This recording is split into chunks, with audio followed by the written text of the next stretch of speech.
Bonjour, c'est Anaël. Aujourd'hui, je vais vous parler encore une fois d'astuces pour pouvoir continuer à écrire, même quand ça va pas trop. euh, Vous avez prévu d'avancer sur votre projet et l'énergie est pas là, l'inspiration est pas là.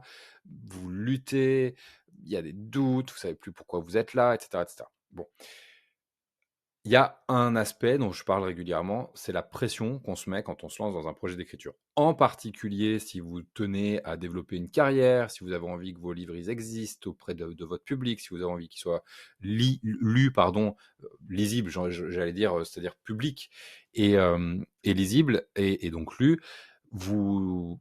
nous avons tendance à nous mettre beaucoup de pression, à ajouter sur le dos de l'écriture une charge qu'elle n'a pas forcément à porter, qui est importante parce que c'est aussi ce qui nous donne notre horizon, c'est ce qui nous motive à être régulier dans le travail. C'est-à-dire que si on n'a pas d'enjeu, il n'y a pas de raison d'être régulier dans le travail. Ça, c'est un point important à connaître, enfin, et à reconnaître. Et pour autant, se mettre trop d'enjeux, trop de pression peut nous saper en fait le moral et nous saper la motivation d'écriture. Donc c'est ce paradoxe-là dans lequel il faut qu'on trouve notre place, qui est à la fois j'ai besoin d'un enjeu parce que sans enjeu j'ai pas de raison d'avancer, et à la fois si l'enjeu est trop fort, ça m'écrase et je peux plus avancer parce que c'est trop lourd et j'ai trop à porter. Une des astuces quand ces choses, vous placez mal dans le paradoxe et quand l'enjeu devient trop fort, c'est d'oublier la pression. Et comment on fait ça? En se reconcentrant sur le plaisir d'écrire. À la base, l'écriture vient de sensations agréables, enfin, l'envie d'écrire plutôt, vient de sensations agréables, vient de notre plaisir à nous raconter à nous-mêmes des histoires, vient de notre plaisir à utiliser notre imagination, vient de notre plaisir à formuler des belles phrases, de notre plaisir à rencontrer des personnages, à les faire évoluer, à les regarder évoluer, à les découvrir au fur et à mesure qu'on écrit. Pareil pour les univers, les décors, etc.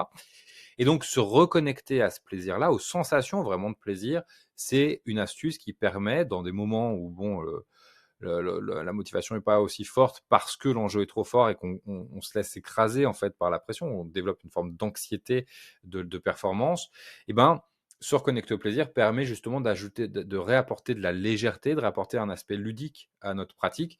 Et cet aspect ludique, il est essentiel finalement pour pouvoir continuer à être présent au rendez-vous, pour pouvoir continuer à simplement faire, simplement écrire, simplement développer nos idées et avancer dans la réalisation de ce projet-là. Le plaisir, on le trouve de deux façons. On le trouve, donc je l'évoquais, en allant chercher les sensations, en regardant quand je suis en train d'écrire, bah tiens, quelles sont les parties de mon projet, quelles sont les parties de ma pratique qui me font ressentir le plus de plaisir. Mais aussi, on va pouvoir le faire en décidant de euh, dévier un petit peu du plan d'action qu'on s'était donné. Et parfois, quand on a un plan d'action trop clair, quand notre histoire est trop bien balisée, il y a quelque chose de l'ordre de la découverte qu'on ne trouve plus autant, quelque chose qui nous échappe un petit peu dans le fait de pouvoir se dire j'avance et puis je vais bien voir où ça m'amène. Et c'est assez excitant finalement parce que peut-être que ça va m'amener quelque part de super enthousiasmant, peut-être pas, mais quand même il y a cette possibilité-là de découvrir quelque chose d'inattendu et d'enthousiasmant qui va nous faire du bien. Dans des moments où la pression est trop forte, l'enjeu est trop fort, se reconnecter à ce plaisir de la découverte, c'est quelque chose qui fonctionne très bien. Donc, à l'intérieur de votre univers, à l'intérieur de la trajectoire de vos personnages, pour votre personnage principal, votre protagoniste, ou pour d'autres personnages, comment est-ce que vous pouvez retrouver ce plaisir de la découverte? Quelle est la scène que vous pourriez écrire? Quel est un élément de vos décors ou de votre univers que vous n'avez pas encore complètement exploré? Quel est un élément de la vie de votre personnage que vous n'avez pas encore exploré, qui n'est pas prévu dans votre plan, qui n'est pas prévu dans l'intrigue que vous avez anticipée ou que vous avez projeté, même en réécriture, ça fonctionne d'ailleurs, qui n'est pas prévu dans votre premier jet. Quel serait un aspect de votre histoire que vous pourriez aller regarder, auquel vous pourriez aller, euh, j'allais dire vous confronter, mais en l'occurrence, c'est pas vous confronter, c'est vous frotter, ou auquel vous pourriez aller, dans lequel vous pourriez entrer, que vous pourriez aller explorer volontairement, délibérément, avec cette envie de vous faire plaisir, de vous surprendre, et puis de renouer avec toutes les raisons qui vous poussent initialement à l'écriture, qui sont ces raisons plaisantes, qui sont ces sensations hyper agréables finalement de la créativité en train de se faire. Donc ça, c'est un truc qui fonctionne très très bien dans les moments de blocage, dans les moments de doute, dans les moments où ça devient lourd d'écrire. C'est-à-dire qu'on va pas prendre de la distance par rapport au projet, vous n'allez pas faire une pause dans votre écriture, vous allez au contraire faire une pause dans le sérieux de votre écriture, si je peux dire, et vous allez vous reconnecter au plaisir de l'écriture sans enjeu finalement.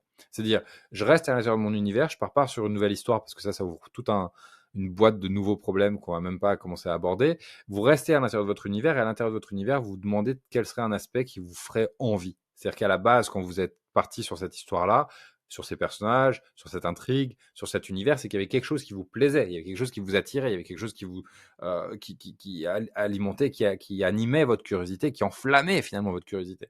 Et ben, je vais aller rechercher cette chose-là que j'ai peut-être perdue parce que maintenant que mon histoire elle est un peu plus structurée, qu'elle est un peu plus claire, elle s'est réduite aussi. Et donc, je vais réouvrir, re-entrer en expansion par rapport à mon histoire, m'amuser dans des endroits que j'ai un petit peu perdu de vue, dépoussiérer un petit peu certains coins de cet univers-là que j'ai finalement négligé. Et le but n'est pas de trouver quelque chose, mais peut-être que vous trouverez quelque chose en plus à réinjecter ensuite dans votre histoire pour lui donner une nouvelle dimension, pour lui donner un nouveau souffle. C'est pas le but, encore une fois. Si ça devient le but, ça va pas fonctionner parce que vous serez encore dans cette logique de production, dans cette logique où il faut que ça aboutisse à quelque chose d'utile en quelque sorte.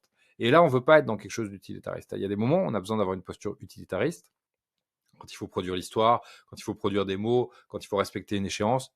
Évidemment, il faut avoir une pensée très pragmatique, mais il y a des moments où cette pensée pragmatique, elle nous étouffe. Et c'est important dans ces moments-là de la perdre. C'est difficile, parce qu'il y a une partie de vous qui est là, qui vous dit, oui, mais il faut que tu finisses le roman, si tu dévis trop, tu vas pas y arriver, etc.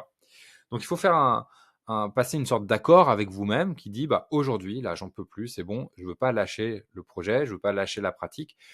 Donc je fais je prends des vacances à l'intérieur du projet et je vais voir autre chose. Et peut-être que ça me donnera quelque chose et peut-être pas, et c'est même pas la question. C'est pas ce que je cherche. Par contre, si ça vous donne quelque chose, évidemment, vous le réinjecterez plus tard. Mais dans un premier temps, l'idée, c'est vraiment de réouvrir, de réalléger votre rapport à vos personnages et à votre projet. Parce que ce qui va en sortir, c'est plus de légèreté, encore une fois, et plus de plaisir à revenir au travail le lendemain. Et pour autant, vous aurez enrichi, complété, euh, ouvert votre compréhension et votre ressenti de ce que vous êtes en train de raconter. Et ça va nourrir de toute façon la suite de votre écriture, même si rien de ce que vous avez écrit ce jour-là ne se retrouve dans le projet au final. Je vous souhaite une bonne fin de journée et je vous dis à demain. Ou à lundi, je ne sais pas quand je vais publier cette vidéo. À plus, ciao!